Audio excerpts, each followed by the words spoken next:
Good morning, members. Welcome to today's meeting of the full council. This meeting's being recorded, so watch your language.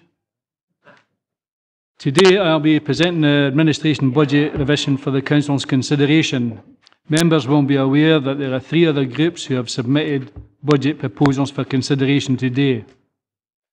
Providing all the groups wish to move their budgets, it will be my intention at item 6 to allow each group to move and second their proposals one at a time, then to open up the debate to all other members. Also on the agenda today is a report from the S95 officer which provides a further update on a range of matters with regard to the local government finance settlement and our budget. Rona, have you any apologies? Yes, thank you, Leader. We have apologies from Councillors Davidson, Geddes, Nicholl and Wood. And as we start the meeting, Councillor Wiper is not present.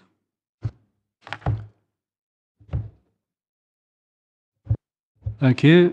Item 2, declarations of interest. Yen. Thank you, Councillor Leader. I would like to declare an interest on third sector funding. If there's anything in relation to Dumfries and Galloway Multicultural Association, I wish to declare an interest and I will leave the meeting. Thank you.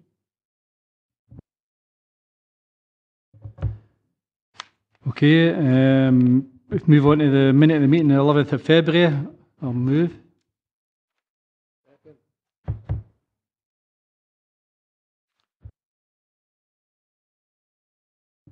Moving on to item 4, which is council tax community charges restriction and voting. It's a legal requirement that a member who has 2 or more months in arrears of council tax or 3 or more months in arrears of community charge does not have voting rights in relation to fixing the council tax and requires to make a declaration to that effect. Can I take it that all members are disposed to note the terms of the report and move on?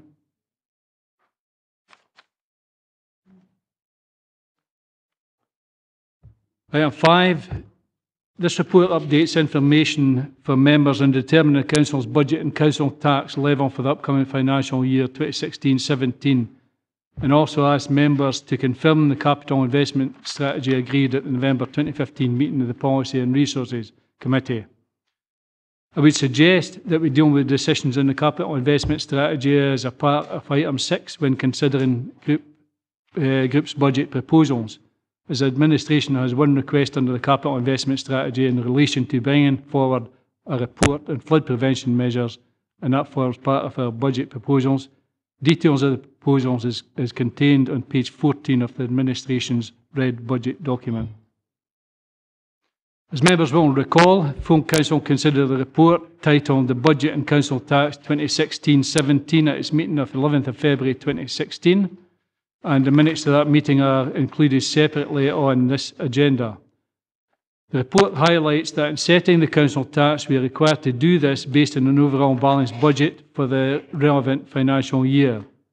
In terms of timing, while the statutory deadline for setting the council tax is before 11th of March, we agreed to convene a meeting of full council today to ensure that the budget and council tax is determined as early as possible to avoid difficulties in terms of issuing the council tax notices. Not, of course, that anyone thinks the number in the council tax bills are going to be any different than the ones we had for 2007. Well, except, of course, the Scottish Government's increased bill for water and sewerage charges taken into account. With Paul Garrett here to speak to the report and answer any questions. Members? Ivor?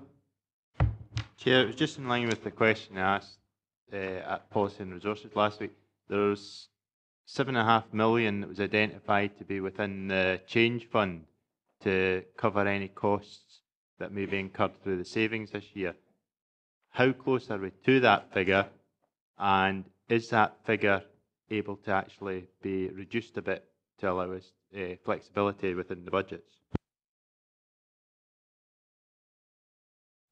In terms of where we are in relation to meeting that target, there's just under £6 million, £5.96 million in the change fund at the minute, as reported to Policy and Resources last week. And as I said last week, that there's a number of things we're looking at between now and the end of the year to try and ensure that we get to that £77.5 million mark, and I'm fairly confident we'll be able to achieve that.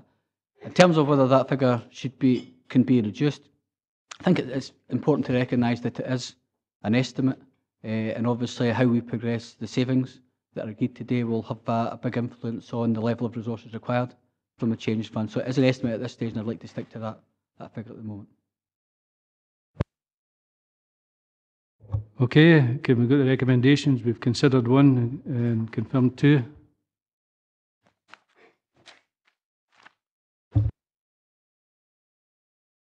This item will take about just as long as the last one. Item 6, the presentation of budget proposals. As I indicated at the beginning of the meeting, it's my intention in the first instance to allow one at a time each of the groups who have prepared budget proposals to move and second their proposals. Once we have heard from each of the groups, I then intend to open up the debate to all members to have their say on the budget proposals. Last year, our council agreed a 3-year budget. We set out plans to prioritise investment in the services that matter most to the people of Dumfries and Galloway, protecting our most vulnerable, giving our children and young people the very best start in life, and supporting our region's economy, including our ambitious youth guarantee, a £3.5 million investment to guarantee a place in education, training or a job for every young person in Dumfries and Galloway within 4 months of them leaving school or becoming unemployed. A budget based on a widely assumed year-on-year reduction of 1.6% per year in the revenue grant from the Scottish Government set out how we would deliver savings of £32 million over the 3 years on top of the £40 million we had saved over the previous 4 years. From driving down youth unemployment through our employability initiatives to becoming Scotland's first ever living wage accredited council, 12 months on, that budget is delivering for the people of Dumfries and Galloway. Tough spending control measures and active budget management has ensured the challenging savings we agreed are being made. I therefore want to firstly place on record my thanks, and I'm sure the thanks of all councillors, to our council staff. Their hard work and dedication to public service ensures we deliver day after day in increasingly challenging times, services for the people of Dumfries and Galloway that we can be proud of. However, we now face the biggest challenge yet. The Scottish Government has trebled the cut in the revenue grants for 2016-17 to 4.5%. We know that if the council settlement had moved in line with the modest 0.7% increase in the Scottish Government's budget from the UK Government, our council would have received a cash increase of approximately £2 million. Instead, our council faces having to make £21.193 million in 2016-17. The administration proposals in our budget update document sets out how we plan to close that massive funding gap. When full council met on the 11th of February to consider the budget, I made clear that the administration believed that a number of the savings options that had been provided to councillors were inconsistent with our council's priorities. I said that the administration were developing a number of alternatives that we believe would minimise the impact on jobs and better protect frontline services, including reducing councillors' travel expenses, setting tougher income targets for the enterprising work of the council to raise, reducing economic development grants by removing those that can be funded from other council sources, and bringing forward improvements to our autism strategy to ensure the benefits are achieved across the region. As a consequence of identifying alternatives, if our proposals are adopted, there will be no need to axe primary gritting routes and attack some of the most vulnerable in our communities by taking away their taxi card scheme. No need to scrap instrumental music tuition or to close Hillview Leisure Centre, Beechgrove Sports Centre, Newington Leisure Centre, Stranraer Academy Swimming Pool and Castle Douglas Swimming Pool. If our budget proposals are adopted, fewer bus services will be cut because we have more than half the proposed reduction in public transport funding, and more local groups will be able to provide services for our communities because we have been able to maintain more of our area committee funding. In making these significant savings, we have also safeguarded those new initiatives agreed by councillors when we set out a 3-year budget, ensuring we remain focused on our council priorities. In addition to budget proposals identifying 21.193 million of savings, councillors will be aware that there were specific requirements from the Scottish Government which our council committed to delivering when we met on the 11th of February. Although we know that the council tax freeze is not funded, we know that the decision to allocate funding for living wage in the social care sector on the basis of a straight percentage for each council fails to take into account that in a low-paid region like ours, it will cost more to deliver the living wage. And although we know it is fundamentally flawed for the Scottish Government to have a policy that allows some councils to maintain a pupil-teacher ratio well above the Government's own target of 13.7, whilst at the same time forcing our own council to maintain a ratio at 12.7, we have no choice but to meet the requirements set by the Scottish Government, or we will lose a further £12.2 million from our grant. Consequently, the administration's budget proposals will mean a freeze in council tax during 2016-17, pegging the council tax for a Band D property at £1,049 compared to a national average of £1,149. This will mean we will maintain a teacher-pupil ratio at 12.7 or below, and will mean we will work with providers to deliver a living wage of £8.25 per hour from the 1st of October, ensuring that a fair and equitable distribution of resources is given to providers to achieve this. Finally, our budget proposals reconfirm our capital budget of more than £372 million over the next 10 years in capital projects, including new schools in Dumfries and Dalbeattie, Kirkcudbright Art Gallery, regeneration projects in Stranraer, Dumfries and the M74 corridor, and supporting the rollout of superfast broadband. However, as an addition, we also propose that updated proposals and costings be brought forward for member consideration for the further development of flood prevention schemes in the region to deliver our flood risk management plan, including Newton, Stewart and Langham. In conclusion, today is a difficult and sad day for Dumfries and Galloway. As a result of the decisions we are taking, jobs will be lost. Although we have worked hard to deliver a budget that minimises these losses, around 250 full-time equivalent posts will be cut within the council as a result of this budget, and countless others will go within organisations out with the council who will see funding reduced. However, I know that the staff who will remain will continue to deliver for the people of Dumfries and Galloway.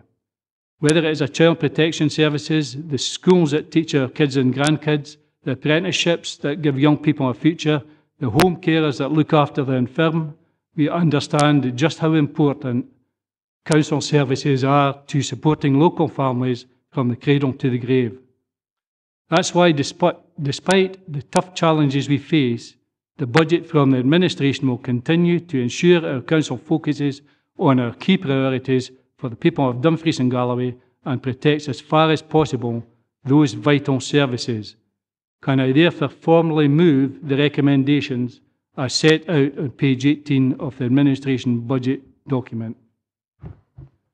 Okay, and in seconding the administration's budget proposals, I want to focus on the process beyond 2016-17. When we met on the 11th of February, we agreed that as part of the preparation of budget proposals, plans should be brought forward for the budget process for 2017-18. So I want to take a minute or two to outline our suggested process. I believe this administration has made significant improvements to the way in which our council sets its budget. We brought together our council's revenue and capital budget and set them at the same time. We ended the old way of looking for cuts only on a year-by-year, department-by-department basis, and instead set out savings over a 3-year period across departments. We put in place a series of service reviews to ensure that every aspect of our council's work should be reviewed, not only to identify savings, but to make improvements to service delivery when we could do that. However, while this has achieved significant saving, as part of our 3-year budget plan, we recognise that there could be further reductions in funding to Scottish councils. Next year, unless there is a change in either the Scottish Government or a change of approach by the current government. The scale of cuts being imposed by councils are such that we need an open dialogue which asks local people directly, what services do they want us to stop doing? It's no longer possible to simply keep trimming services year by year. Sadly, the debate is now about which services will be axed. The administration, therefore, has set out in our proposed budget timetable that a consultation process is undertaken to indicate areas where the public and key stakeholders groups wish for service reductions to be sought. This would also include identifying public priorities should the Council be once again in a position to vary local taxation during 2017-18. In addition, as part of our budget timetable, we have added a new stage to the process, whereby savings should be formally identified as part of the budget process, not just once a year, but twice. Obviously, departments look for savings throughout the year, often to allow the realigning of budgets. But historically, we have only formally brought forward savings for full council consideration on an annual basis. The reality is some of these savings could be taken earlier in the year rather than waiting until the start of the next financial year. Clearly, a judgment will have to be made as to which of these savings are retained within departments to realign budgets and deal with any pressures, and which can be taken centrally.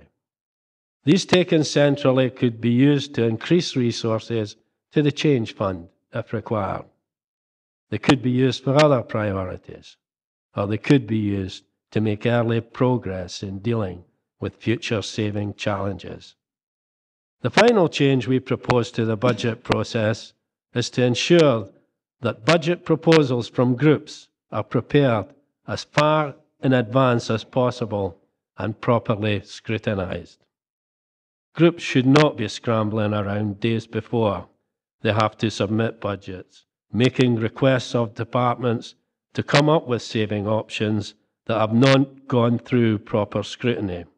And we should have budgets that are properly impact assessed, not just from an individual savings template point of view, but collectively. We all appreciate that the main difficulty in developing budget proposals this year has been the lateness of the Scottish Government's budget, the uncertainty caused by the terms of the conditions they imposed as part of the settlement, and most significantly of all, the sheer scale of the cuts they have inflicted. However, the administration has set out on page 16 and 17 of our budget document a process for 2017-18 that we believe will further improve the budget process for our council. I now formally second the recommendations set out on page 18 of the administration's budget document. Okay, I'll now ask each of the groups to move and second their budget proposals. Andy? Thank you, Leader. Obviously, for a variety of reasons, stemming primarily from the lateness of the Chancellor's autumn statement, the process for this financial year has changed, and we as a group have engaged constructively in that process, as you're aware. It's interesting that all 4 amendments agree on over £18 million worth of savings. The process pushed through last year has created a confrontational situation.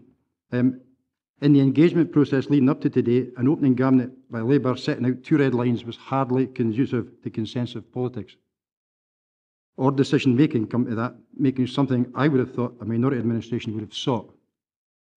Like your Leader, we would like to recognise and thank the efforts of the staff who have worked very hard to identify significant efficiency savings. And the majority of these have been incorporated into our proposed amendments using specific funding that Scottish Government, for example, has been made available where appropriate.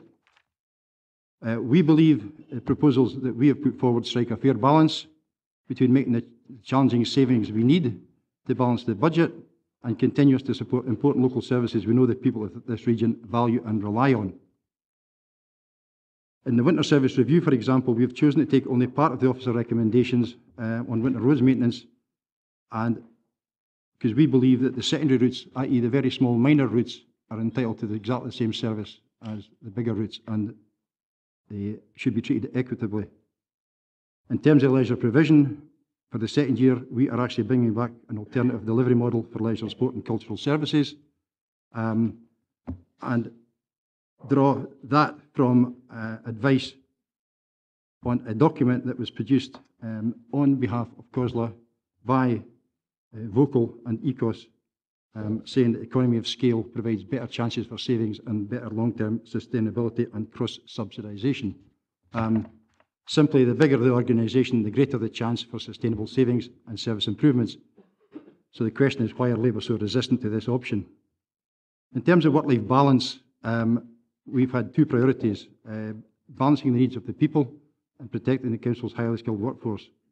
It's reassuring that the staff side representatives have been prepared to look at any option short of compulsory redundancies, and we value and appreciate their candid approach.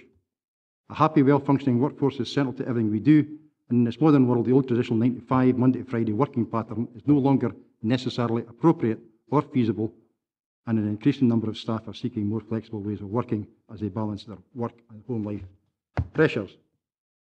In terms of public transport, we would like to ensure that the public has the best access to transport information, so we will protect this while recognising the need for a review of, amongst other things, the effectiveness of the in-house bus fleet. We will also minimise the impact of this saving by limiting the reduction of funding for public transport and put a truly integrated transport system at the heart of the health and social care agenda in a way which meets the needs of the whole region, not just the bigger towns. Excuse me. Area committee grant funding on the surface, I have to say we consider that much of what is currently funded by area committees are in fact services and functions which will form part of a wider integration of health and social care agenda. These should, by their very nature, continue under a blanket of assessed need, and we believe should form part of the locality plans currently being drawn up. However, there is a recognition that many other community activities are funded through area committees, and that this should remain. We are proposing that, as at present, the 4 area committees will draw up criteria relative and meaningful to their community and continue to make awards as they see fit.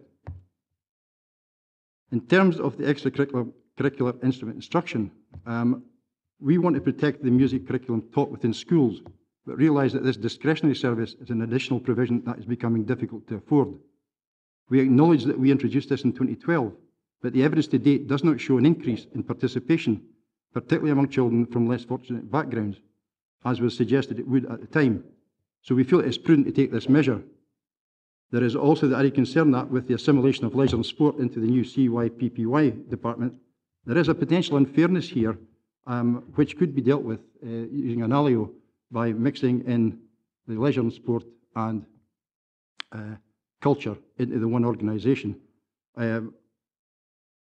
What we are particularly worried about here is the curricular cultural activities for which there are currently a cost for parents, and that for us is an unfair situation.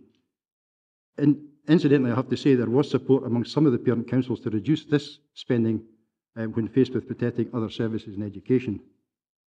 In the non-roads infrastructure, we feel there's an opportunity to save on the infrastructure budget, particularly as we move to more efficient energy systems and rationalise, amongst other things, the street and lighting furniture.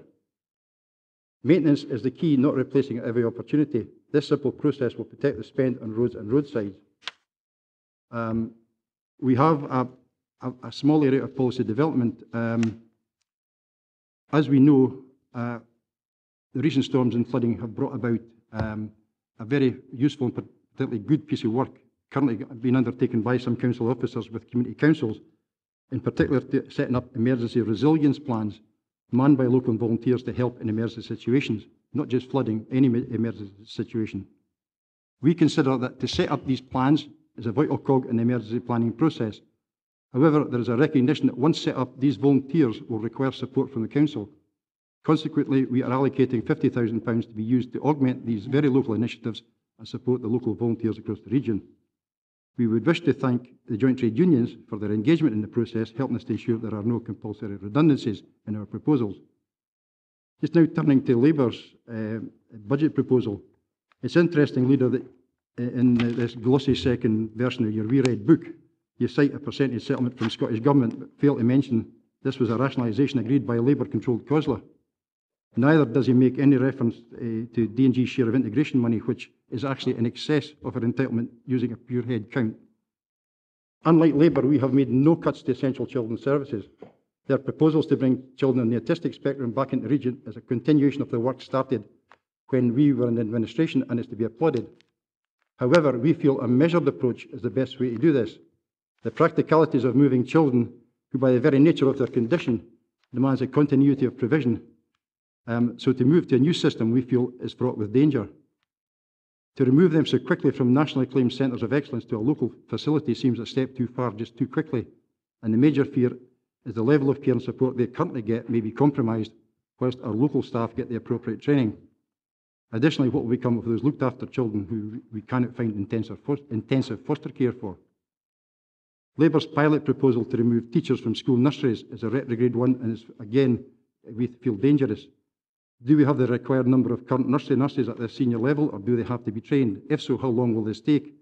Interestingly, the EIS, the biggest teaching union, has already made representations to all the political group leaders on this matter.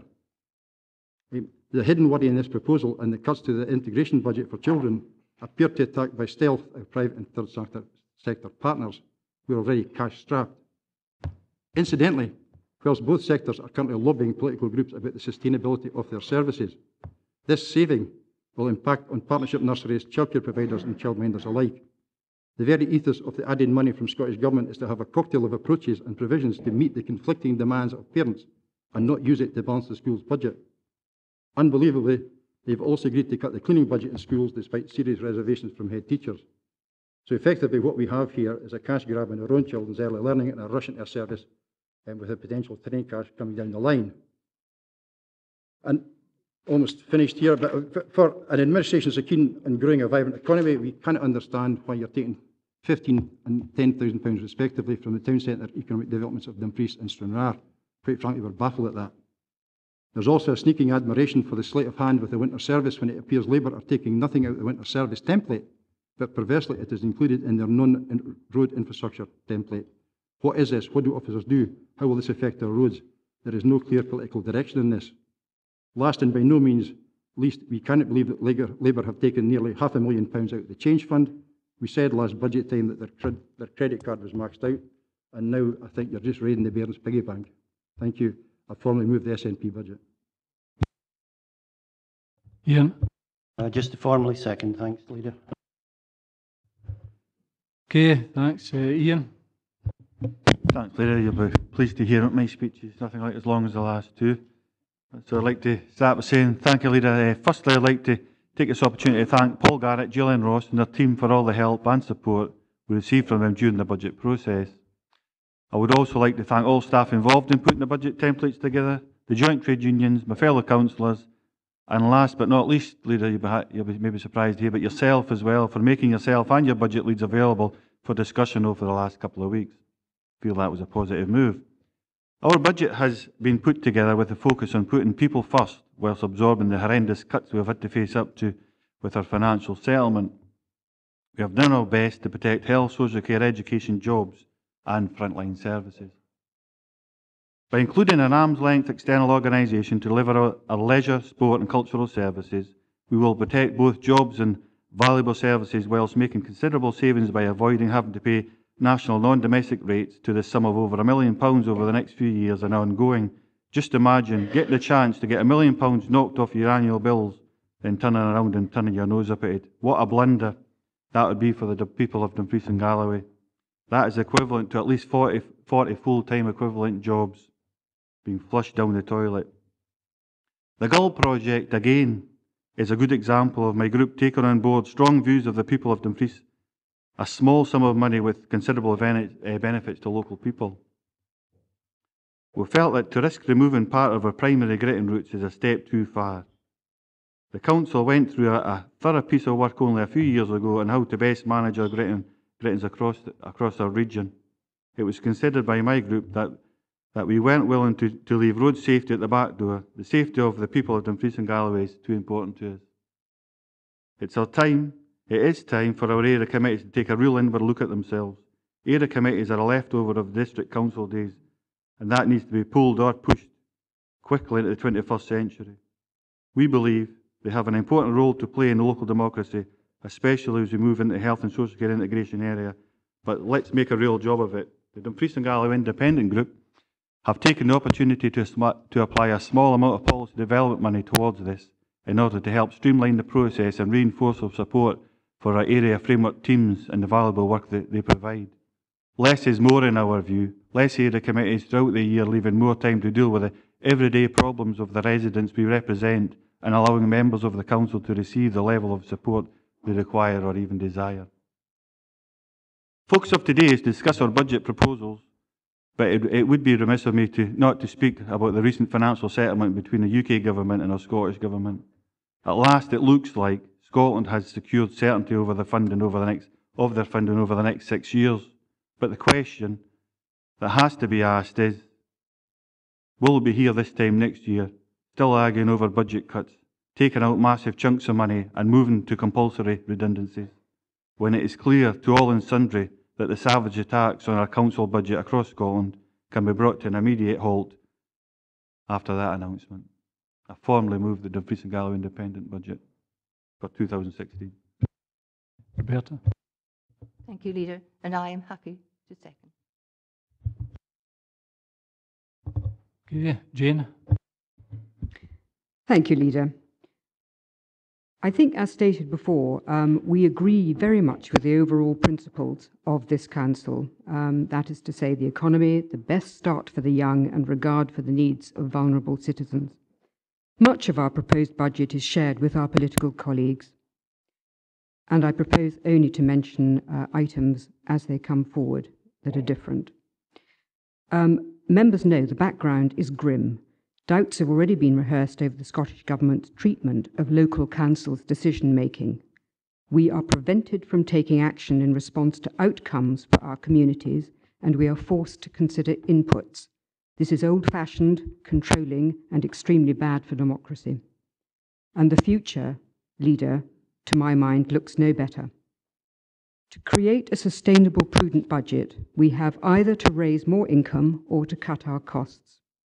And on the subject of balancing books, the independent group is highly critical of the administration's use of £462,000 from the Change Fund to plug the gap in the budget. This is use of public's money, which should be used on a spend-to-save basis. We have never ever risked the Change Fund in this manner before. We have always accepted a part-year saving and put the full year saving into year 2. I start with costs. This Council has pursued a policy of no compulsory redundancies. This policy is now unsustainable. Early retirement and voluntary severance has provided valuable staff savings, but the time has come to give some political direction as to which visible public services can no longer be provided, either in whole or part, because ERVS is necessarily not always in the best interests of the Council's business. Over 50% of elected members believe it is a shocking waste of Dumfries and Galloway resources to cling to the current structure for sport and leisure services. Benchmarking indicates that as a region, we are providing more expensive and less well-regarded services to the public than comparator councils. The administration agreed to examine alternatives last year. Nothing has been delivered for citizens' benefit except one transfer in Dumfries. This is too slow, Leader.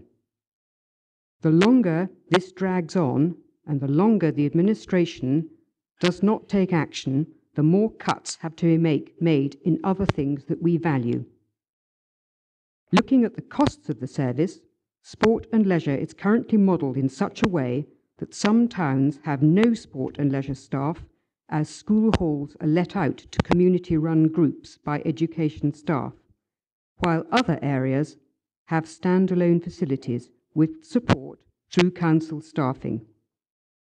This is not equitable, but more importantly in these times indicates that savings can be made.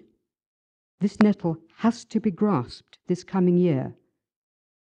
We actually gave a year's grace as a council to deal with this on the basis that the administration would take action, and I'm afraid to say there is lamentably little to show for that delay, for that forbearance. We notice that the administration proposes some trimming of children's budgets. We believe that further steps should be taken to examine costs in these services. Again, in terms of benchmark costs, this council is amongst the most expensive. This will have implications for jobs. Energy costs. In common with others, we have been disappointed at the lack of savings from innovations and changes in use of energy.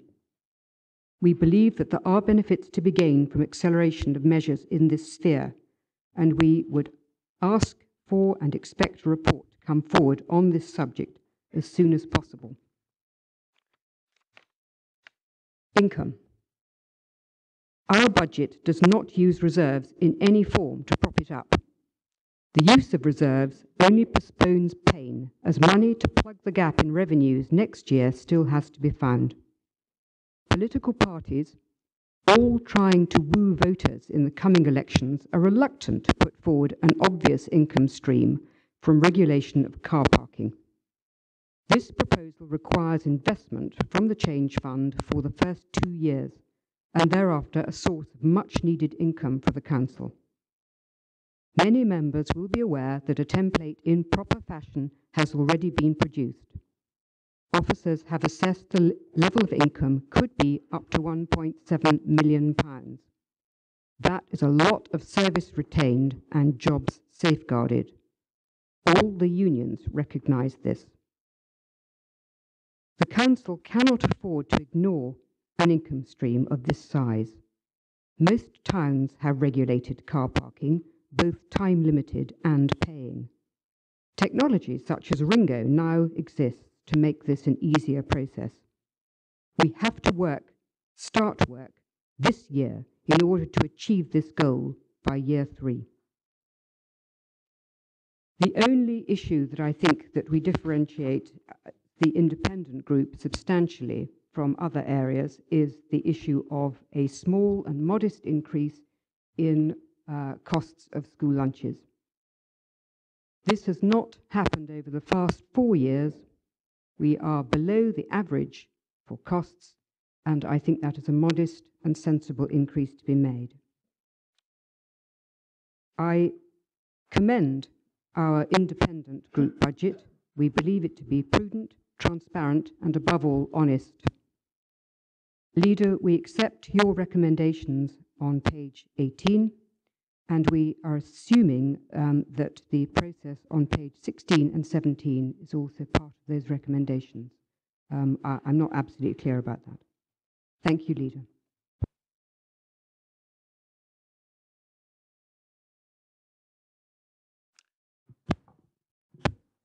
Richard. Chair, I'd just like to second the independent budget with Liberal Democrat input.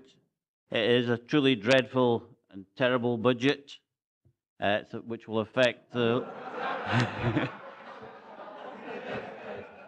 really dreadful because it will affect the standard of living of all people who work for Dumfries and Galloway Council.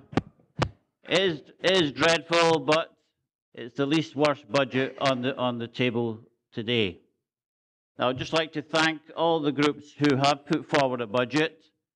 They have risen to the challenge. It's been very difficult to make over £21 billion worth of savings, and we've all done our best to mitigate the effects on services in Dumfries and Galloway. In terrible circumstances, we were not allowed to increase the council tax, which this has benefited wealthy people in Dumfries and Galloway over the last 8 or 9 years.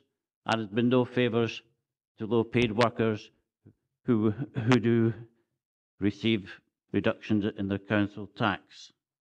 We also the government has also decided not to put up income tax in Scotland, even though this would be preferable to the hit in living conditions for our workers. Now, I've said it's the least worst budget. All groups have done their best to save the funds. The administration budget has some merits, but it's going to be very difficult to vote in the increased effect on the autism strategy and fact that we're not taking into consideration the different delivery model for our leisure services, which will have an effect in future years as well, because we'll have a huge amount more money to save next year. So our budget addresses the autism strategy. We don't take the biggest cut there. It'll be very difficult to support the SNP budget and the Dumfries and Galloway independent budget because of the effects on musical instrument charges in the region. The whole service will be going. It's really a fabric of schools, school life and community life. It's a very difficult decision, obviously, and it's been unfortunate if that happened. So it just gives me no pleasure in seconding this dreadful budget.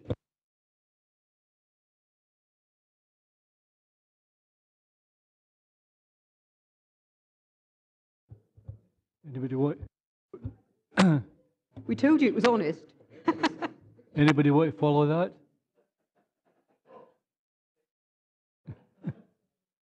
Ian. Thank you, Leader. I'll be brief after that. We as a group, the Conservative group, considered seriously about submitting a budget. We've submitted several templates for investigation, some very radical ones, and they came back with some positive aspects, but with some dangers for the immediate future. In view of that, we decided to fully engage with the budget process and speak to the other groups as they came forward. Unfortunately, I can only say that 3 of the groups we have been in contact about the budget. One group has decided not to approach us. We do see merits in the administration's budgets, although we also see the room for manoeuvre. We do in fact support many of the aspects of the SNP budget, the D&G independent group budget, and the independent group budget. We see aspects of that we feel could be incorporated in that. But we fully endorse the process that you've gone through and the meetings we've had from yourself. I do sympathise to some degree with a comment from Councillor Ferguson about the opening meeting that we had when the 2 red line issues were issued. I feel that was a bit heavy-handed at that stage, and it did somewhat hold back the discussion. However, that's in the past. We're here today to go forward with a very difficult position and hopefully produce a good budget, not a bad budget, as was previously said. And I look forward to the process. Thank you. Okay, anyone else? Colin? Thanks, Leader. Can I just deal with 1 or 2 points that were raised, I think particularly by the SNP group, who spoke most of the contribution about the administration's budget as opposed to their own, but there are a number of points that were made by Andy.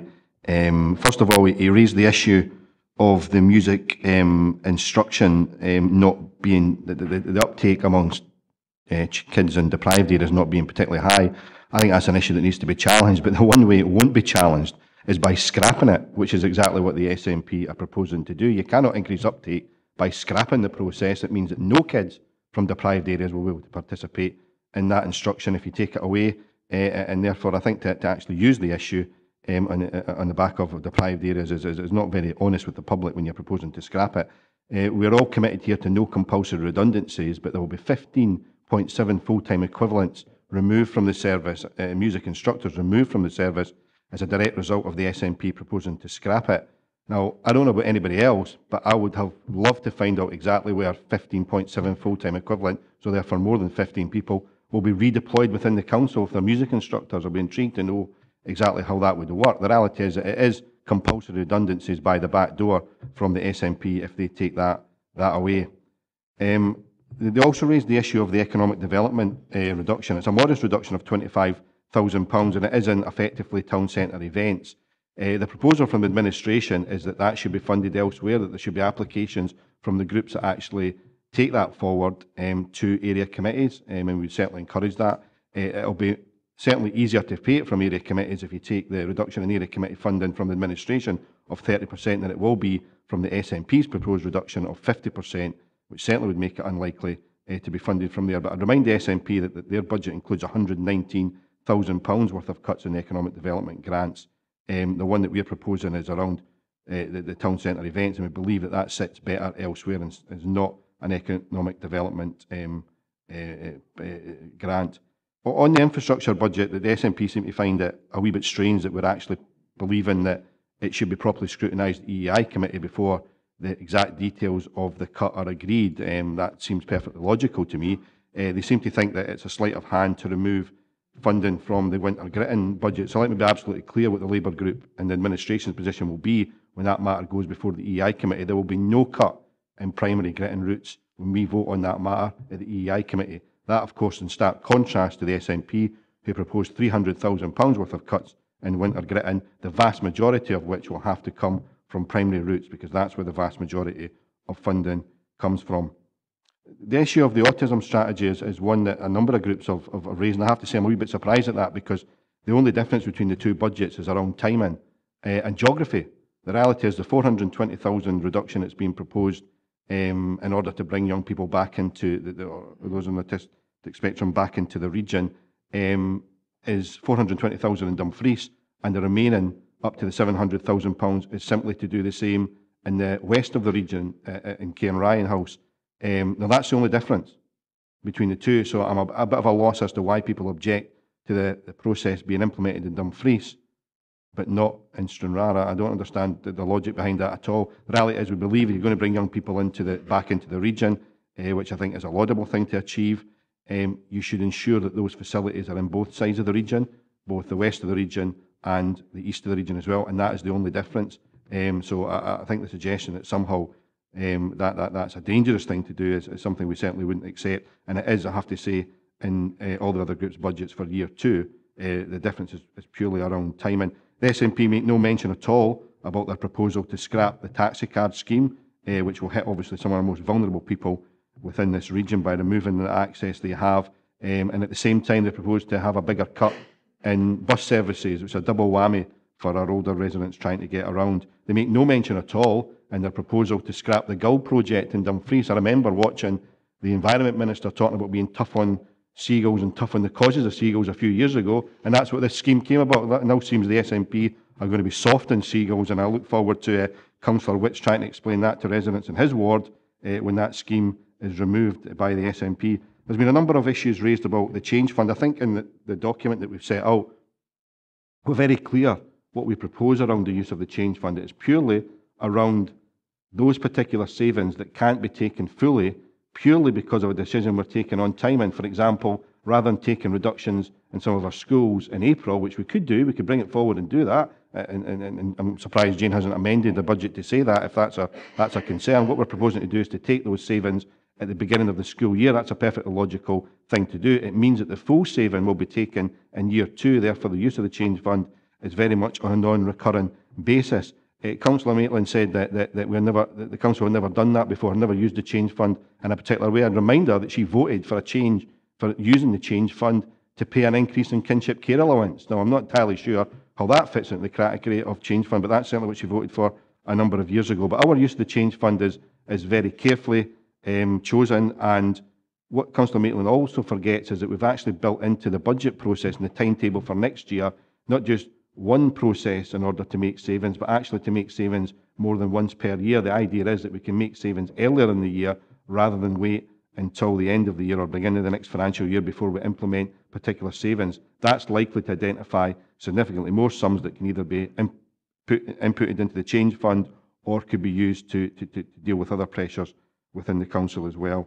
On the issue of ALIOs, the administration position has been known for some time, and I'm a wee bit surprised that people seem to be upset at the fact that we've simply reiterated our position. We're very clear that we believe, in the first instance, that those facilities that may be transferred to local community groups, we should pursue that. First of all, I agree it's not been pursued fast enough, and that's certainly a concern to the administration. But there's one proposal, for example, we have in our budget today around the David Keswick Centre. Greyston Rovers are keen to take over the running of that centre, yet if you take into account the SNP and the independence budgets, they'll be prevented from doing that because you want to hive it all off to a region-wide ALIO. This is a proposal that's got the support of the Scottish Government, yet doesn't have the support of the SNP group in the Council. It's astonishing. We believe that there is real scope to allow community groups to take over the running of particular individual community facilities. I don't understand how it can be okay in Dumfries for Queen of the South to take over King George, but somehow people in Arran are incapable of doing that at Newington. I don't agree with that. We believe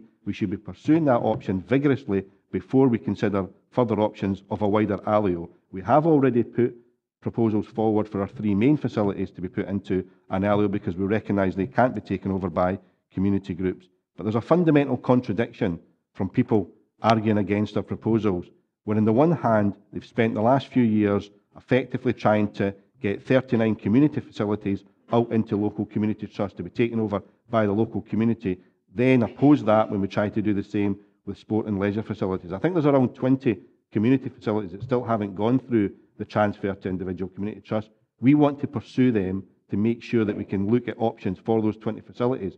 If you can deliver those 20 facilities as community trusts, then you'll save this council a further £200,000. So our position is very clear. We want to pursue that option first before we consider widening out the ALIO option beyond what we're seeing, because there are community groups out there that I believe could take over ownership rather than having a region-wide ALIO.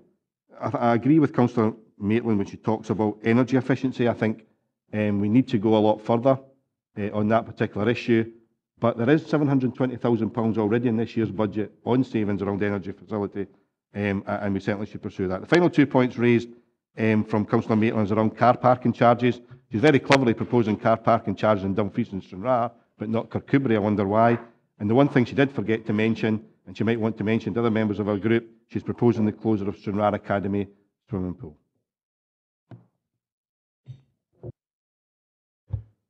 Okay, Ivor. Chair, it's coming back to the use of the change fund. Just to help me get my head round about it, my understanding is the change fund is a standalone fund to pay for any costs associated with savings. Now, within the sort of template we have, although it's not in the actual proposals, the template that came today, we're sort of looking at an £84,000 savings this year. If you take the first one, was joint valuation with Scottish Borders. That was changed to a different way of working, I think, at Policy and Resources on Thursday. Now, they're looking for an additional 17,000 the second year. So that's an increase to 17,000. Now, the use of the change fund next year is 17,000.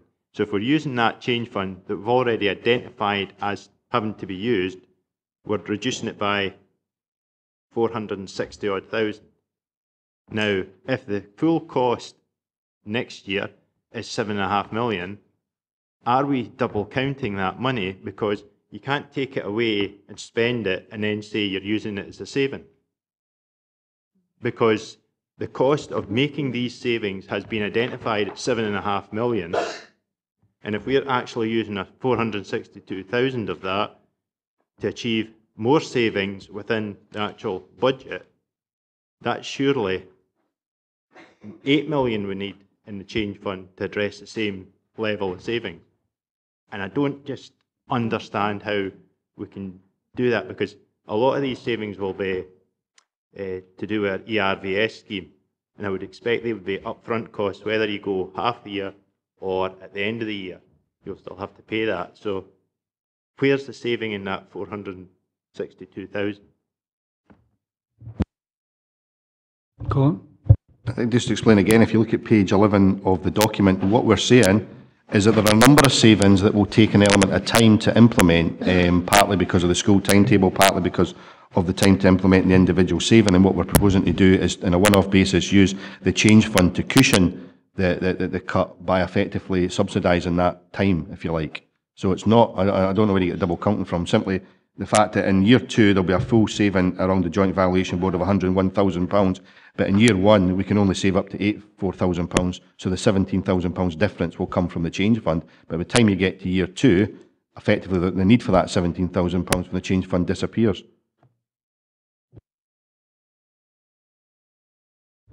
Ivor. My understanding was that 84,000 was what was agreed to be saved this year, going up to 101. It wasn't the 101 this year. So if we've got the 84,000, that 7.5 million we need to find in the change fund has to be there. If you take anything out of it, you're actually adding to the savings requirement, because you have to have 8 million in your change fund to cover the 460 odd thousand you're taking out of it. No, no, you will have to find... Excuse me, just to be second, there's mumblings coming from the side here. This isn't a conversation. What it is it's explaining the budget. We've got a finance spokesperson in our budget, as you have, and he's doing his best to explain what's...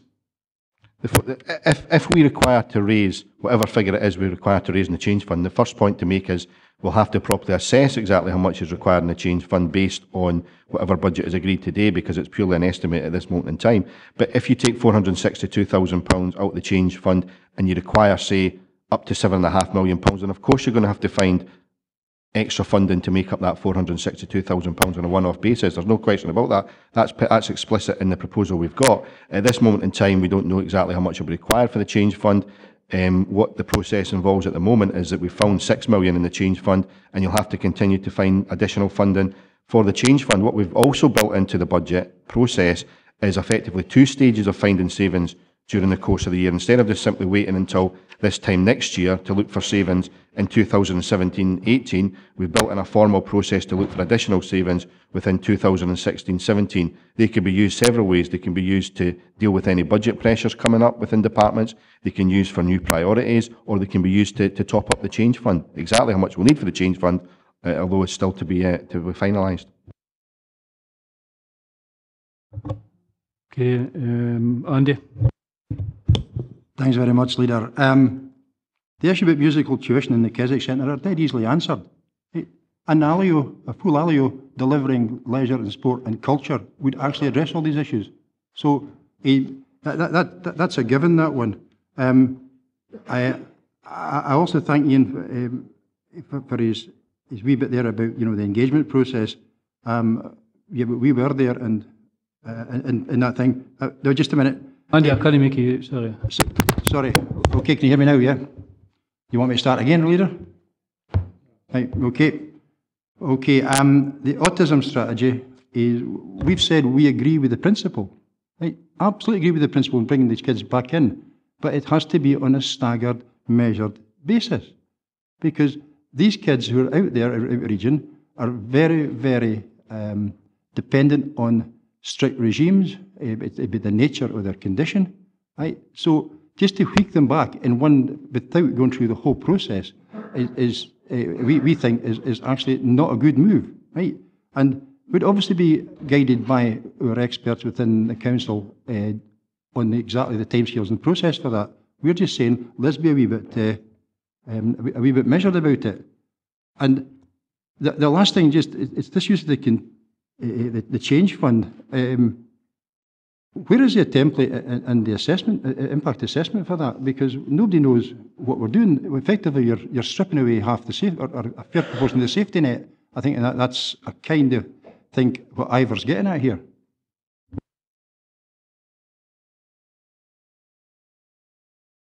Ian, go on. You want to? Is that me? Is it, Leader? Did he say? I've got to move the motion to take a recess for an hour in order for budgets to be.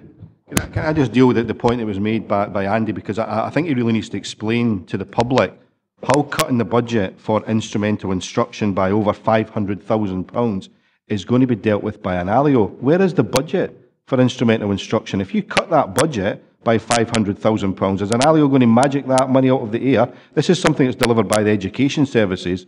It's not delivered by sport and leisure, but your Alio, how are you going to find the £500,000? There's no money in your budget for musical instruction. There will be 15.7, it's clear in your template, there will be 15.7 full-time equivalent members of staff in this council effectively made redundant as a result of your proposals. There is no money within your template on Alios in order to take forward musical instruction. So it's not being honest with the public if you're actually saying that service will continue and you're not taking those particular posts. On the autism strategy, the only difference is geography. The proposal in your budget is around Hardthorne Road. Our budget includes Hardthorne Road and Cairn Ryan. There's no difference at all, apart from purely the timing of that. Okay, Ian. I'd formally move that we do take a recess for an hour in order for groups to discuss. Our group's open for amendments in our budget, so we're happy to come back in an hour. I'll move that formally as far as a process, Leader. Right. I think maybe that's a sign, that is it?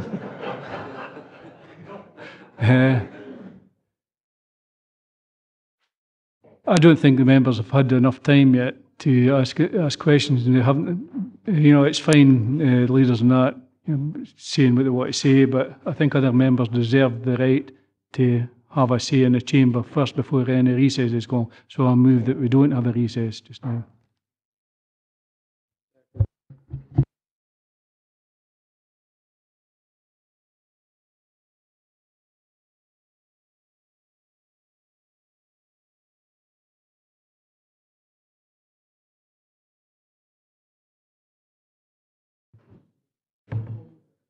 Okay, members, we have a motion to have a recess, and we have an amendment to have no recess.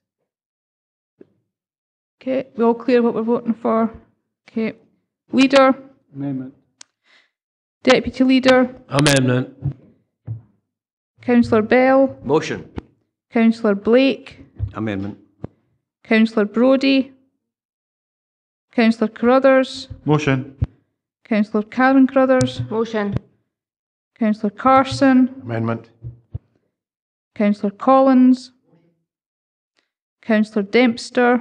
Amendment. Councillor Dick? Motion.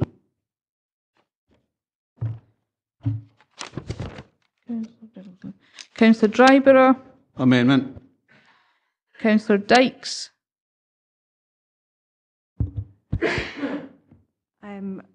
I'm not sure that this is correct governance, but amendment. I don't think it's right. I think if somebody calls for a recess, it takes precedent over everything else. I'm happy to answer that. I'm happy to answer that in terms of the standing orders that there is. If you could, please. That would be Yes, helpful. just bear with me.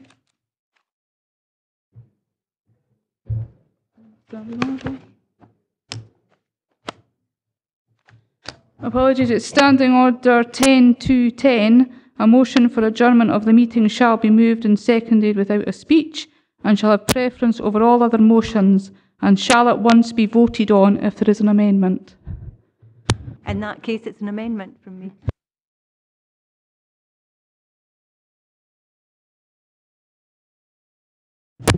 Okay, so we're back to voting that the motion is for a recess and the amendment is no recess. Move on to Councillor Ferguson. Motion. Councillor Foster. Amendment. Councillor Gilroy. Councillor Groom. Motion. Councillor Yen. Motion. Councillor Hislop. Amendment. Councillor Lever. Amendment. Councillor McCottree. Amendment. Councillor McClung. Motion. Councillor McComb. Motion. Councillor McCutcheon. Motion. Councillor McGregor. Councillor McKee. Amendment. Councillor Maitland. Motion. Councillor Mail. Amendment. Councillor Marshall. Amendment. Councillor Martin. Amendment. Councillor Ogilvie. Amendment. Councillor Peacock. Amendment. Councillor Prentice. Motion. Councillor Scobie. Amendment. Councillor Smith. Councillor Stitt.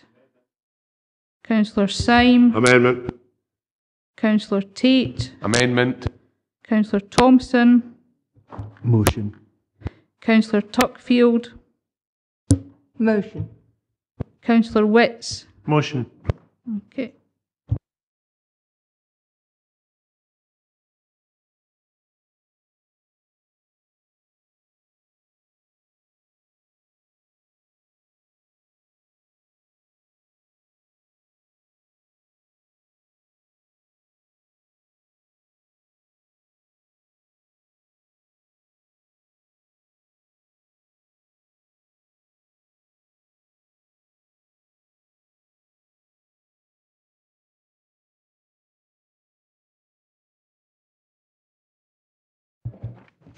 The amendment is carried by 24 votes to 17. There will therefore be no recess at the moment.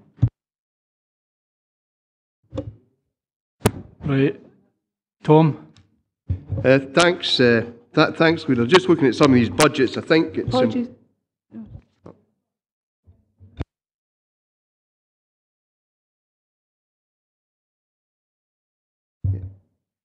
Yeah, just looking at some of these budgets, I think it's only fair to point out the repercussions. And I would say, particularly the one where you're going to cut the move by the SNP and the two independent groups to cut the funding for public transport. Now, I don't think they've actually looked at what the repercussions would be. But even the move from the administration would require the removal of all subsidised Sunday journeys across the region and majority of Monday to Saturday evening journeys across the region. Increasing it further would mean probably the remainder of the Monday to Saturday journeys after 6 would go, and journeys on a Saturday would go as well. If we go to the ultimate in here, what we're then looking at is there'll be no internal services whatsoever in Castle Douglas, Dalbeattie, Kirkcudbright, Newton Stewart, Langham, and all points east and west. So be very aware of what you're voting for. We're talking here about the most vulnerable in society who need to get into town centres for their shopping, visit doctor surgeries, things like that. And you're going to cut the legs from their transport by your move there. And I think you should have looked a wee bit longer at what you're proposing. Again, this nonsense about car parking charges. Until such time as we get deregulation of on-street parking by the Scottish Government, it's pointless trying to control or trying to introduce charges for car parks. It's mayhem at the moment in Dumfries town centre on the double yellow lines because the police don't bother lifting anybody. There's some of the bus lanes where the buses get held up and therefore can't satisfy their timing requirements because people park in the bus lanes both in Shakespeare Street and around Burns's statue. So again, there's no point in bringing in the off-street parking charges until such time as we get the right to control the on-street parking as well. It's currently under the control of the police, and it's not one of their high priorities. But again, I think that when you look at the transport situation, be very, very aware of what you're doing.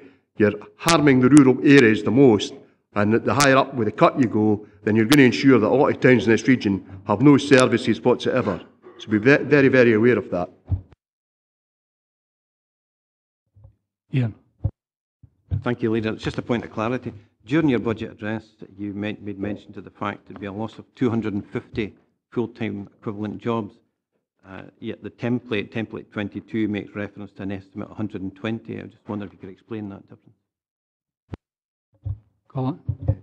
Template 2 alone is estimated would cost up to 120 full-time equivalent jobs. And I say up to because obviously the template, and I think the difference between the administration's template and the SNP's template is that we want to avoid those job losses as much as possible. So we are prepared to encourage debate around terms and conditions, around things like the long service award, for example, to be part of those particular discussions. However, if you took the full £1.5 million in job cuts alone, it would be the equivalent of 120 full-time role The rest of the budget, the calculation we made, because we've gone through each individual template and looked at the individual jobs, and I'm sure the SNP will have done the same with their budget and will let us know what the job cuts are in their budget. But we went through the other templates, and I can provide members with the breakdown of that after the budget, obviously, to show you where the full-time jobs will be going. But the rest would come to about, I think, 129. So it's about 249 in total.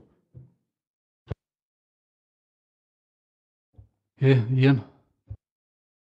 Thanks, Chair. Just a comment about Councillor Ferguson's submission, the remarks on the alley on the transfer, potential transfer of extracurricular musical activity. The intention would be a TUPE transfer there, so that it wouldn't necessarily be removing those posts. And the second thing was, some time ago, and I think at one point most council groups here agreed about the alternative methods of providing musical tuition and participation, and one of them was Systema, which seems to have got lost in the long grass and in time. There was supposed to be a report back in September, I believe it was last year, because the subject was brought up in social services, I think, and it was supposed to come back in September. As far as I'm aware, it never came back, but it's been hugely successful, as we've been through before up in Stirling, and I believe Aberdeen City Council has taken it on board. But as far as this council is concerned, I would like to see that resurrected, because that's an extremely it would be an extremely important way of an alternative method of musical participation. There are a number of different systems throughout the region that's being used, and that was looked at as one of them. I think it was going to cost about £1 million, and there was a report brought back. Colin? A point of order, Leader. We've just had a change in the budget proposal here from the SNP. They say they're going to transfer the 15.7 full-time equivalents in some sort of TUPE transfer, but you've taken the budget away. You've taken their salaries away in your savings. You're scrapping the music instruction, so who is going to fund their salaries when you TUPE transfer them? I think we need clarification as to where you're going to find this £500,000. You can't TUPE transfer somebody but take their salary away.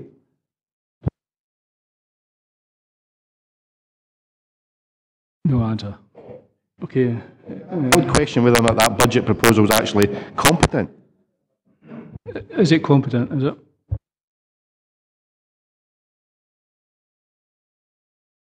Ian? That's one part of the way in which the FTEs can be dealt with, but the other one was through the ERVS system, which was actually within the template. So it's not a question of TUPE transfer in 15.7, but if extracurricular musical activity is provided within the terms of an ALIO, which we've already tried to demonstrate would have cost savings, that's where some of the money could go, and it doesn't necessarily apply to all 15.7. So the template deals with some of the staff involved. Leader, can we just be clear here? Your proposal for an ALIO will take 9 months to implement, so your savings on an ALIO comes into place in 9 months' time. Your proposal on music instruction will effectively take these 15.7 roles away from the 1st of April. In your budget, you have to remove £500,000 in order to make these people redundant from the 1st of April. Your ALIO takes place in 9 months' time. You don't know how you're going to pay their salaries, but you're going to transfer them to an ALIO. What are they going to do for 9 months? I'm sorry, Leader, but this does not make, this budget from the SNP, if that's a proposal, is not competent, because they're scrapping the musical instruction service, they are making it the equivalent of 15.7 full-time people redundant. There is no budget to retain those people, and they've got no proposal for an ALIO for another 9 months. That doesn't even include music instruction. I have to question whether or not the proposal is competent. I'd ask for clear advice as to whether or not, if the SNP budget is taken based on their template, can we get it confirmed that there will be 15.7 full-time equivalent staff made redundant effectively from the 1st of April, either through ERVS or any other means. That will have to come into play from the 1st of April to make that saving that's in the SNP's budget. Yes, that is correct. The saving is set out in the template and implemental instruction from the group does require the removal of those 15.7 posts from the 1st of April.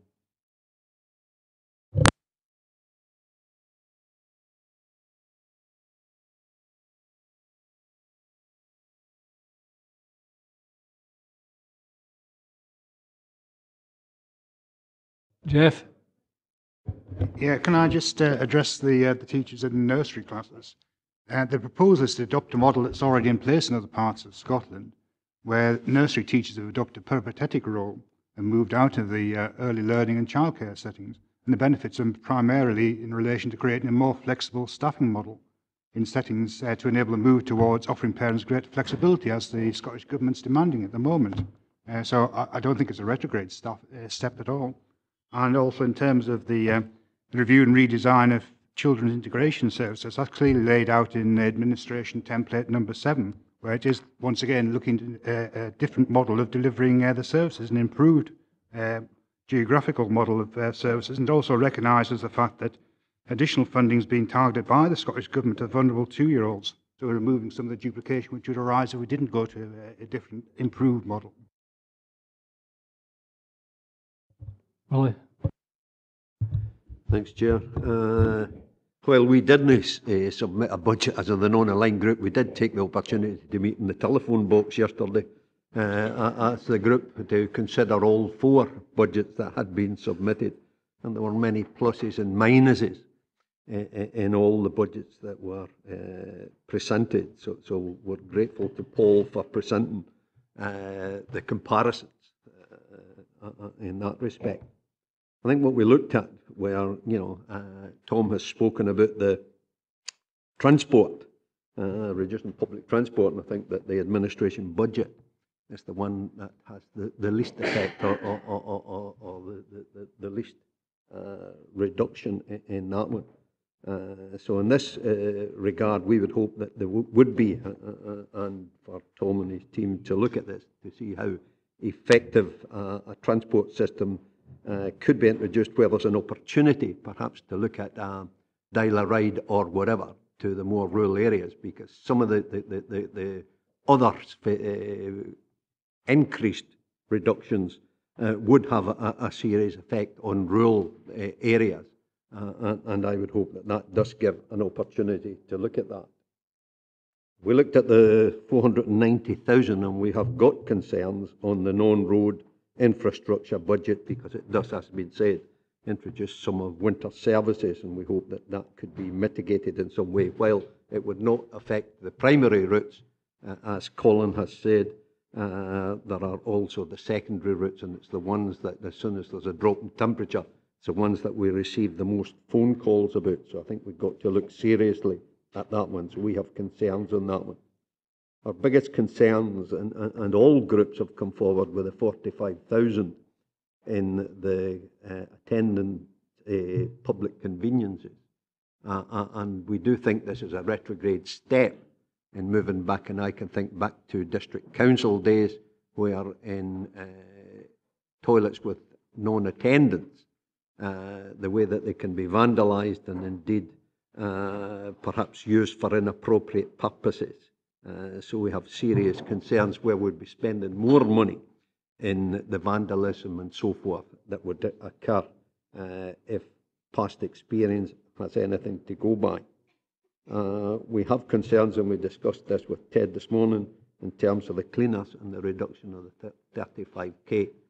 So as and when, if indeed there is an adjournment, I would hope that the administration would look at these issues in terms of the low-paid, the part-time jobs that are predominantly female workers.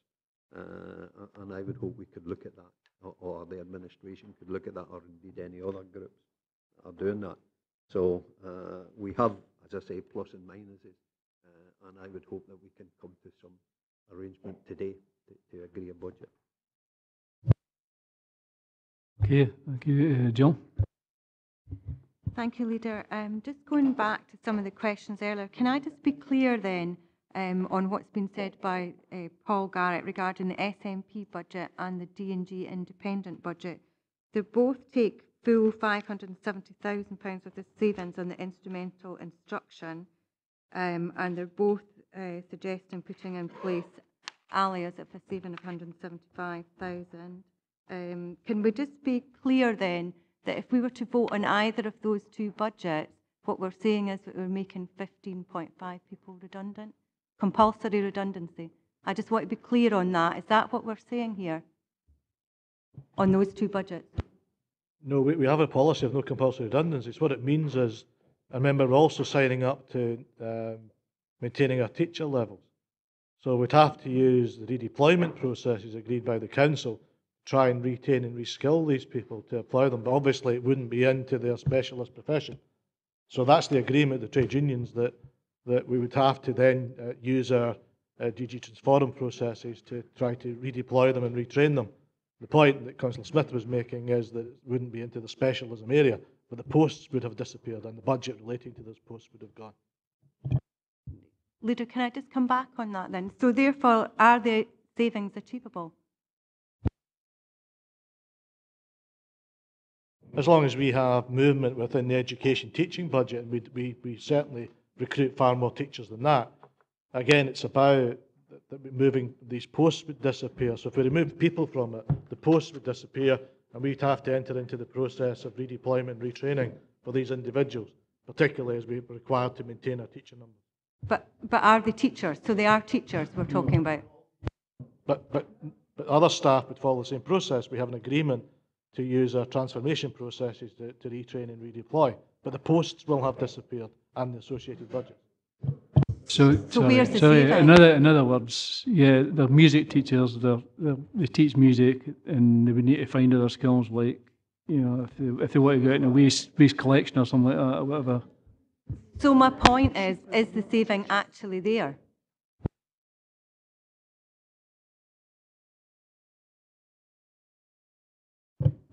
Yes, the savings been assessed through the process by the department. It's been deliverable in full in 16/17. That's why it was issued to all members. It would require the removal of the budget for instrumental instruction from the 1st of April. In terms of the detail of how the staff reductions that would be required would be achieved, that's something that the service would be looking at to ensure we maximise it through RVS and other measures that are available to us. But the saving is deliverable. It's just on the template, it says it may not be possible to deliver the full £570,000 saving. Yes, that's been further assessed through the process, and we confirmed the figure was available when we issued the updated set of templates to members earlier this month.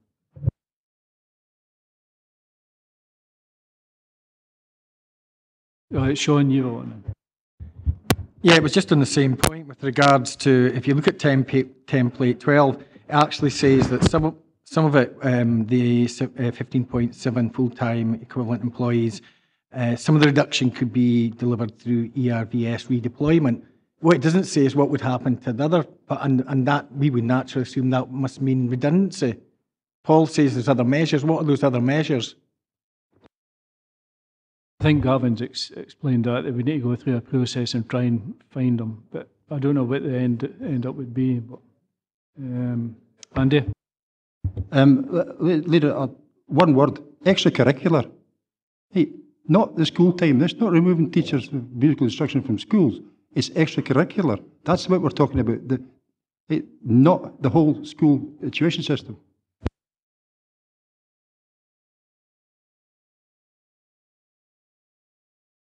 Leader, I thought we were allowed to ask questions on other people's budgets today. That's what we're doing. We're scrutinising the budget.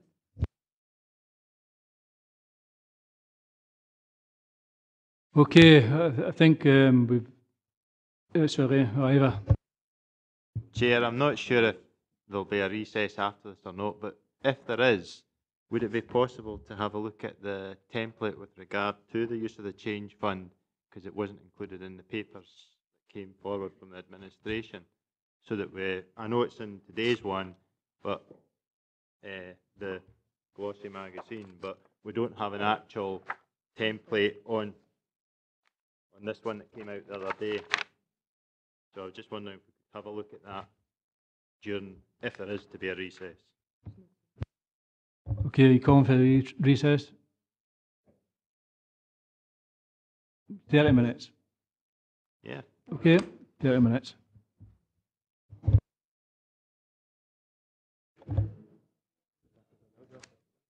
Okay.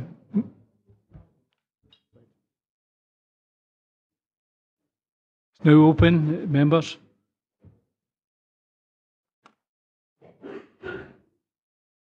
Members? Ian?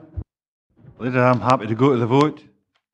Colonel, I think we've had enough time. Half hour was more than enough time for us to discuss it, so let's just go to the vote, Leader. Okay. Good vote. Okay, members, we're going to just talk this through how we're going to do this. So make sure I get it right. So we have the motion. I'll go right through to all the options and how we're going to do it. So we have the motion, which is the administration's budget proposal that was moved by the leader and seconded by the deputy leader. The amendment is the SNP budget proposal, moved by Andy Ferguson, seconded by Ian Dick. The counter-amendment is the Dumfries and Galloway Independent Group budget, moved by Councillor Carruthers and seconded by Councillor Tuckfield. And then we have the counter-amendment, which is the Independent Group budget, moved by Councillor Maitland and seconded by Councillor Brodie. So we're going to start with the counter-amendment up against the counter-amendment. So that's the budget proposed by Councillor Maitland up against the budget proposed by Councillor Carruthers on behalf of the Dumfries and Galloway Independent Group. The counter-amendment is that by Councillor Maitland, and the counter-amendment that of Ian Carruthers. So whichever way you want to identify it, to be clear when we vote, I'll take either answer. Okay, so we'll just start with that. So we're moving to the vote on the counter amendment being the independent group's budget, and the counter amendment being Dumfries and Galloway Independent Group budget. Okay, leader. Abstain. Okay. Deputy leader. Abstain. Councillor Bell. Counter. Councillor Blake. Abstain. Councillor Brodie. Counter. Councillor Carruthers. Counter. Councillor Karen Carruthers. Counter. Councillor Carson. Abstain. Councillor Collins. Councillor Dempster. Abstain. Councillor Dick. Counter.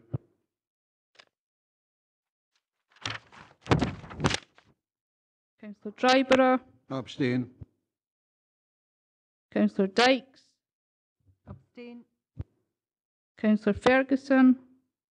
Counter. Councillor Foster. Abstain.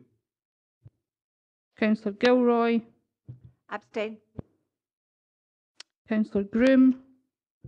Counter. Councillor Yen. Councillor Hislop. Councillor Lever. Councillor McCaughtrey. Abstain. Councillor McClung. Counter. Councillor McComb. Counter. Councillor McCutcheon. Counter. Councillor McGregor. Councillor McKee. Abstain. Councillor Maitland. Counter. Councillor Mail. Abstain. Councillor Marshall. Abstain. Councillor Martin. Abstain. Councillor Ogilvie. Abstain. Councillor Peacock. Abstain. Councillor Prentice. Counter. Okay.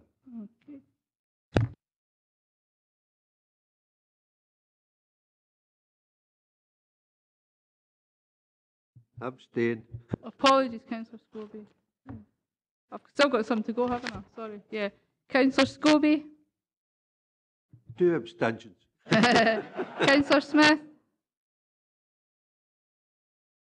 Councillor Stitt. Councillor Syme. Abstain.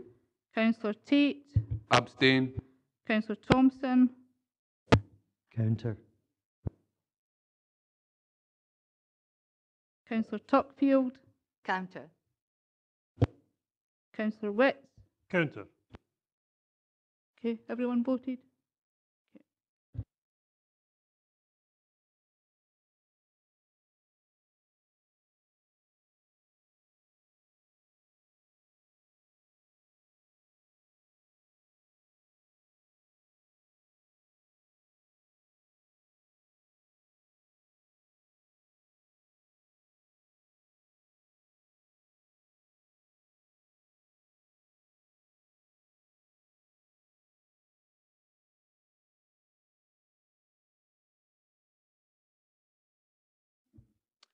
The counter amendment wins by 11 votes to 5, and we have 25 abstentions.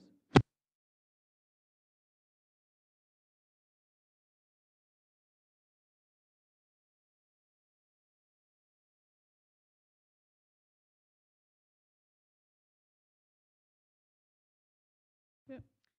So we now have the counter amendment going up against the amendment. So that is the budget by Dumfries and Galloway Independent Group against the SNP budget proposal. So the SNP budget proposal is the amendment, and the budget of the Dumfries and Galloway Independent Group is the counter amendment. Okay, ready to go. Leader? Deputy Leader? Abstain. Councillor Bell? Counter. Councillor Blake? Abstain. Councillor Brodie? Abstain. Councillor Crothers? Counter. Councillor Callan Crothers? Counter. Councillor Carson? Abstain. Councillor Collins? Councillor Dempster? Abstain. Councillor Dick? Amendment. Councillor Diggle? Oh, he's gone. Councillor Dryborough? Abstain. Councillor Dykes? Abstain. Councillor Ferguson? Amendment. Councillor Foster? Abstain. Councillor Gilroy? Abstain. Councillor Groom? Counter. Councillor Yen? Counter. Councillor Hislop? Councillor Lever? Councillor McCaughtrey? Abstain. Councillor McClung? Amendment. Councillor McComb? Abstain. Councillor McCutcheon? Abstain. Councillor McGregor? Councillor McKee? Abstain. Councillor Maitland? Abstain. Councillor Mail? Abstain. Councillor Marshall? Abstain. Councillor Martin? Abstain. Councillor Ogilvie? Abstain. Councillor Peacock? Abstain. Councillor Prentice? Abstain. Councillor Scobie? Abstain.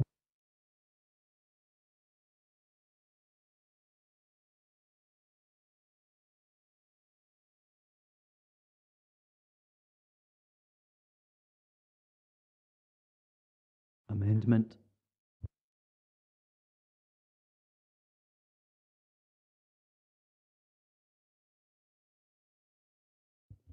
Amendment. Okay, everyone voted? Okay.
Okay, members, we have a draw in that one that was 6 votes each for the amendment against the counter amendment.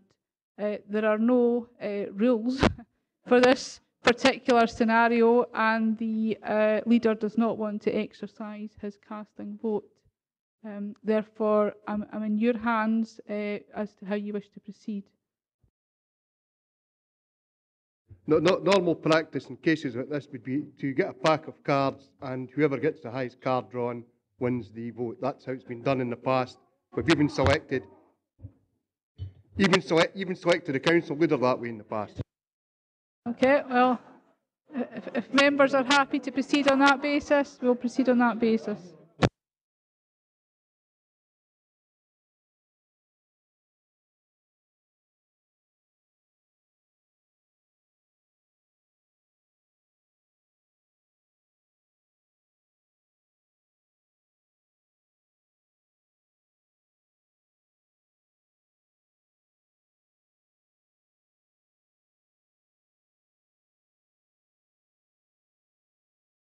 Ladies and gentlemen, I've been asked that if anyone would like to go to the vote again on this before we proceed in that way. No, all happy? Okay. Thank you.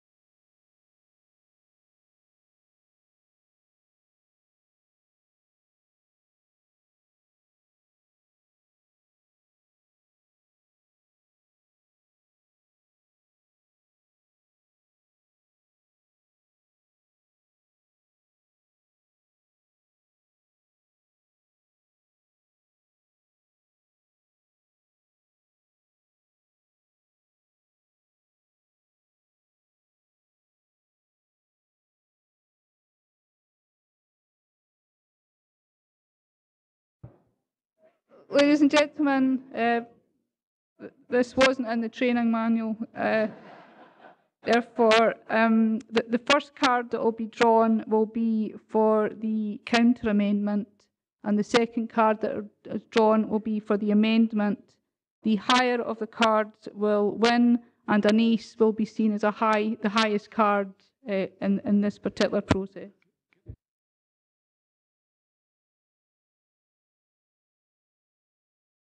Okay, the leader suggested that the two leaders who move these budgets may wish to choose their cards. I'd part.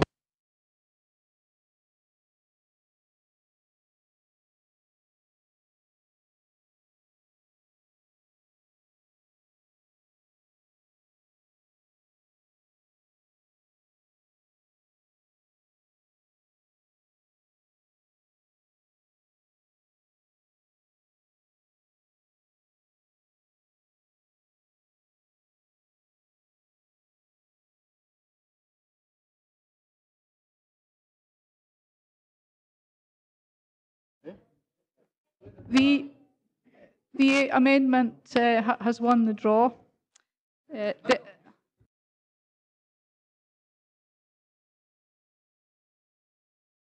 Okay, so we now have the motion budget, that the administration's budget being the motion, up against the amendment, which is the budget of the SNP group. And we'll go to the vote on this. Leader? Motion. Deputy Leader? Motion. Councillor Bell? Abstain. Councillor Blake? Motion. Councillor Brodie? Abstain. Councillor Crothers? Abstain. Councillor Karen Crothers? Abstain. Councillor Carson? Motion. Councillor Collins? Councillor Dempster? Motion. Councillor Dick? Amendment. Councillor Diggle? Oh, he's not here, sorry. Councillor Dryborough? Motion. Councillor Dykes? Motion. Councillor Ferguson? Amendment. Councillor Foster, Motion. Councillor Gilroy, Motion. Councillor Groom, Abstain. Councillor Yen, Motion. Councillor Hislop, Councillor Lever, Councillor McCaughtrey, Motion. Councillor McClung, Amendment. Councillor McComb, Amendment. Councillor McCutcheon, Amendment. Councillor McGregor, Councillor McKee, Motion. Councillor Maitland, Amendment. Councillor Mail, Motion. Councillor Marshall, Motion. Councillor Martin, Motion. Councillor Ogilvie, Motion. Councillor Peacock, Motion. Councillor Prentice, Amendment. Councillor Scobie, Motion. Councillor Smith, Councillor Stitt, Councillor Syme, Motion. Councillor Tate, Motion. Councillor Thompson, Amendment. Councillor Tuckfield, Abstain. Councillor Witts. Amendment. Everyone voted.